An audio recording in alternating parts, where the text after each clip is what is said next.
জন্য আরেকটি নতুন ভিডিও। যারা এই মুহূর্তে বর্ধমান বিশ্ববিদ্যালয়ের 6th সেমিস্টারে পাঠরত তাদের পলিটিক্যাল সায়েন্স পেপার GE2 অর্থাৎ জেনারেল পেপারে এবছরের মতো যে সাজেশন অর্থাৎ 10 নাম্বার 5 নাম্বার বা 2 নাম্বারে যে কোয়েশ্চেনগুলি আসতে পারে সেই কোয়েশ্চেনগুলি নিয়ে তোমাদের সাথে আলোচনা করব। তো পলিটিক্যাল সায়েন্স GE2 এ প্রথম যে কোয়েশ্চেনগুলি নিয়ে আলোচনা করব তোমাদের সাথে সেগুলি হচ্ছে 10 নাম্বারের কোয়েশ্চেন। তো 10 নাম্বারের প্রথম কোয়েশ্চেন হচ্ছে কেন্দ্র ও রাজ্যের মধ্যে আইনগত সম্পর্ক ব্যাখ্যা করো। 2 ভারতের সংবিধানের 14 নম্বর ধারায় প্রদত্ত সাম্যের অধিকারের প্রকৃতি ও ব্যাপ্তি আলোচনা করো। এই অধিকারের ভোগের ক্ষেত্রে দুটি সীমাবদ্ধতার উল্লেখ করো। 3 ভারতীয় সংবিধানে উল্লিখিত সাম্যের অধিকারের উপর সংক্ষিপ্ত আলোচনা করো। 4 সংক্ষেপে ভারতের সুপ্রিম কোর্টের গঠন ও কার্যাবলী আলোচনা করো। 5 ভারতীয় দল ব্যবস্থার প্রধান বৈশিষ্ট্যগুলি আলোচনা করো। পশ্চিমবঙ্গের 4টি প্রধান রাজনৈতিক দলের নাম লেখো। তো এই ছিল তোমাদের যে 10 নাম্বার এবারের জন্য ইম্পর্টেন্ট কোয়েশ্চেন, সেই কোয়েশ্চেনগুলি। এরপরে যে কোয়েশ্চেনগুলি নিয়ে আলোচনা করব সেগুলো হচ্ছে 5 নাম্বারের জন্য যে কোয়েশ্চেনগুলি ইম্পর্টেন্ট সেই কোয়েশ্চেনগুলি।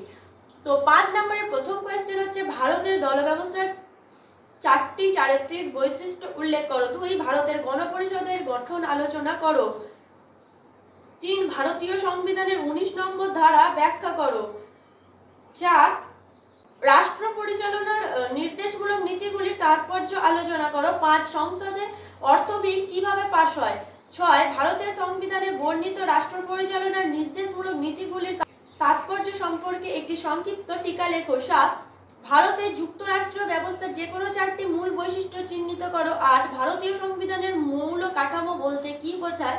9 ভারতের নির্বাচনী সংস্কারের প্রয়োজনীয়তার উপর একটি টিকা লেখো। 10 ভারতের রাষ্ট্রপতির ভিটো ক্ষমতাগুলি কি কি। তো এবার যে কোয়েশ্চেনগুলি নিয়ে আলোচনা করব সেগুলি হচ্ছে 2 নাম্বারের কোয়েশ্চেন। তো 5 নাম্বার ও 10 নাম্বারের কোয়েশ্চেনগুলি নিয়ে তোমাদের আলোচনা করলাম। তো এগুলো কিন্তু এবারে খুবই ইম্পর্টেন্ট। তো এরপর আসি 2 নাম্বারের কোয়েশ্চেন। 2 নাম্বারের প্রথম কোয়েশ্চেন হচ্ছে সাংবিধানিকতা কি। আইনের সমতা বলতে কি বোঝায়। অধ্যাদেশ কি। আইনের শাসন কাকে বলে। বিচারিক পর্যালোচনা কি। ভারতের সংবিধান গৃহীত ও কার্যকর হওয়ার সাল ও তারিখগুলি লেখো। একজন ভারতীয় নাগরিকের 2টি গুরুত্বপূর্ণ মৌলিক কর্তব্য কি। সুপ্রিম কোর্টের বিচারকগণ কিভাবে নিযুক্ত হন। ভারতের উপরাষ্ট্রপতির 2টি উল্লেখযোগ্য কাজ লেখো। অর্থ বিলের সংজ্ঞা দাও। লেখো দ্বারা তুমি কি বোঝো। সমষ্টিগত দায়িত্ব কি। জোট সরকার বলতে তুমি কি বোঝো। 21 এই ধারাতে কি উল্লেখ আছে। লোকসভার গঠন সম্পর্কে লেখো। অন্তর্বর্তী নির্বাচন বলতে কি বোঝায়। জোট সরকারের 2টি অসুবিধা উল্লেখ করো। বন্দি প্রত্যক্ষীকরণ বলতে কি বোঝায়। ধর্মনিরপেক্ষতা বলতে কি বোঝায়। ইতিবাচক বৈষম্য বলতে কি বোঝায়। ভারতীয় সংবিধানের 29 নম্বর ধারা সংক্ষেপে উল্লেখ করো। MLA এবং MP-র মধ্যে পার্থক্য কি। যুগ্ম তালিকায় উল্লিখিত যে কোনো 4টি বিষয়ের উল্লেখ করো। ভারতীয় নির্বাচন কমিশনের গঠন বর্ণনা করো।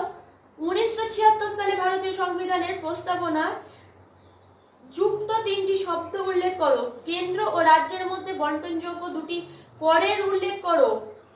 কেন্দ্রীয় তালিকার অন্তর্ভুক্ত যে কোনো 2টি বিষয়ের উল্লেখ করো। মুখ্য নির্বাচন কমিশনার কিভাবে অপসারিত হতে পারে। ভারতের আধিপত্যকারী দলীয় ব্যবস্থা বলতে কি বোঝায়। ভারতের নির্বাচনী সংস্কারের জন্য গঠিত 2টি কমিটির নাম লেখো। তো এই ছিল তোমাদের 2 নম্বরে যে কোয়েশ্চেনগুলি এবারের জন্য ইম্পর্টেন্ট সেই কোয়েশ্চেনগুলি। অর্থাৎ তোমাদের পলিটিক্যাল সায়েন্স GE2 এর 10, 5 ও 2 এর যে কোয়েশ্চেনগুলি এবারে ইম্পর্টেন্ট সেই কোয়েশ্চেনগুলি নিয়ে আলোচনা করলাম। তো এরপরে যদি তোমাদের অন্য কোনো সাবজেক্টের সাজেশন বা কোয়েশ্চেন পেপার দরকার হয় তাহলে আমাদের কমেন্টে জানাতে পারো। আজকের ভিডিও আর বেশি বড় করছি না, আজকের ভিডিও এই পর্যন্তই। ধন্যবাদ সবাইকে। Junior education.